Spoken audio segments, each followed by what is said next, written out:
If you're shopping for a budget adventure bike in 2026 and you think the KLR650 is still the automatic choice just because it's been around forever, you're about to have your mind changed. The brand new KLE500 costs less, weighs less, and in some ways rides better. But it also gives up a few things that might make you stick with the old beast. Let's break it down head to head so you know exactly which one you should throw a leg over. Quick rundown before we dive in.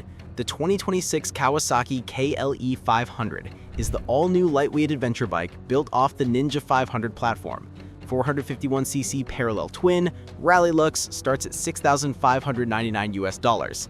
The 2026 KLR650 is the same legend we all know. 652cc thumper starts around $7,099 for the base model. Prices can shift a little depending on color or if you grab ABS.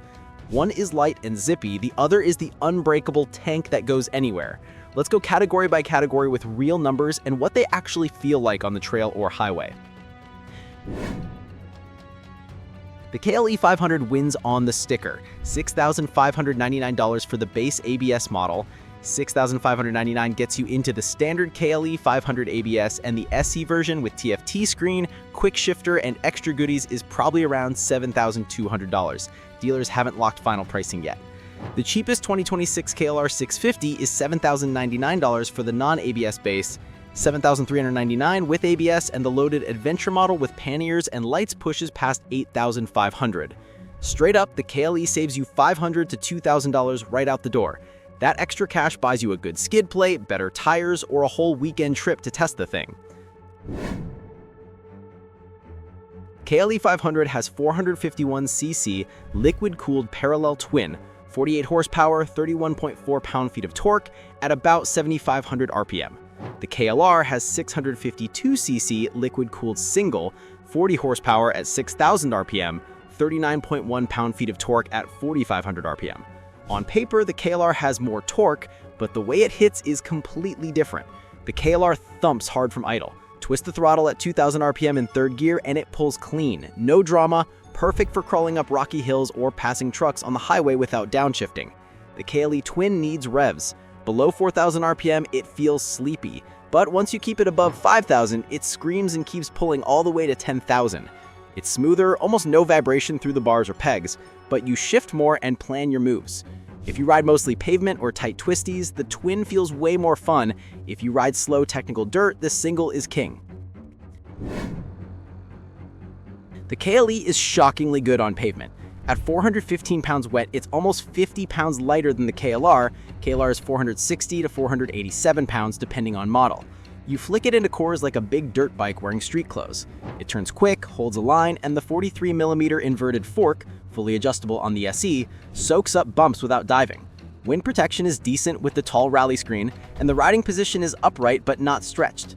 The KLR on road is stable as a freight train, 90 miles per hour all day. No wobble, but steering is slow and it leans like a cruiser until you muscle it over.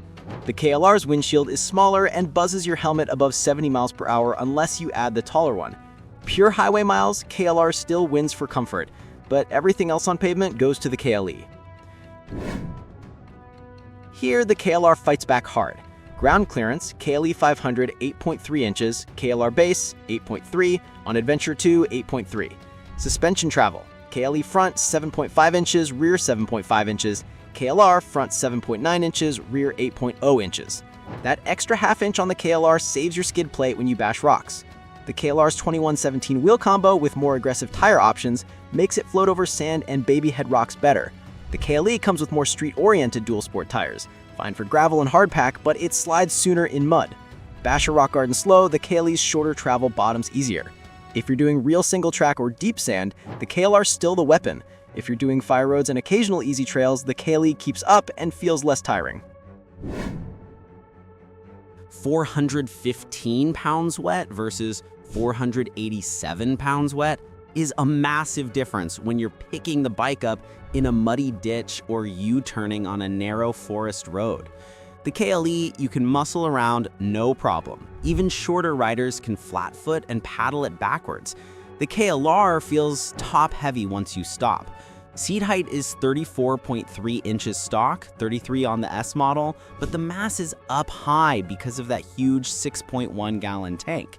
Pick it up solo after a tip over and you'll feel those extra 70 pounds. Both have upright ergos, but the KLE seat is plusher and narrower at the front, easier to slide forward and back. Stock seat height is 32.7 inches, way friendlier for anyone under 5'10". The KLR seat is wide and flat, great for moving around off-road, but numb after 300 miles. Vibration, KLE Twin is butter smooth. KLR Single buzzes mirrors above 70 miles per hour. Long-distance touring goes to KLE if you stay on pavement, KLR if you need the giant tank. KLE500 has a 4.2-gallon tank, real-world 45 to 52 miles per gallon, gets around 230 to 260 miles range. KLR650 has a 6.1-gallon tank, real-world 45 to 52 miles per gallon, gets around 275 to 310 miles range. The KLR lets you ride past 3 gas stations in the desert and still have half a tank. The KLE makes you plan a little more, but you stop less often for fuel and your back doesn't hurt from the giant tank pressing on your thighs. Both have ABS standard now. KLE, single 310mm front disc, 240mm rear. Strong, progressive, easy to modulate off-road. Rear ABS can be turned off. KLR 300mm front, 240mm rear, plenty strong but older calipers, more dive under hard stops. Edge to KLE for braking feel. KLE500 SE gets a color TFT, Bluetooth, quick shifter, LED lights all around, USB port, and center stand option. Base model still has nice LCD. KLR base is old school analog digital mechs. Adventure adds fog lights, DC outlet, frame guards. The KLE feels 2026, the KLR feels 2008, but in a charming way. Both are Kawasaki green, both bulletproof. The KLR has 40 years of proof. People ride them to Argentina and back with just oil changes. Parts are everywhere, cheap, and any shop can work on it. The KLE is too new to have that legend, but the 451 Twin is already proving reliable in the Ninja 500 platform. Maintenance intervals are similar, valves every 15K, but the KLR is easier to wrench on in the woods with basic tools. If you want the cheapest entry into adventure riding, mostly ride pavement with occasional dirt roads, want something light and flickable that revs and doesn't tire you out, get the 2026 KLE500. You save money, get newer tech, and it's stupid fun. If you want to disappear into the wilderness for a week, need max range, love that thumper torque, and want the bike that literally everyone knows how to fix anywhere in the world, the KLR650 is still untouchable.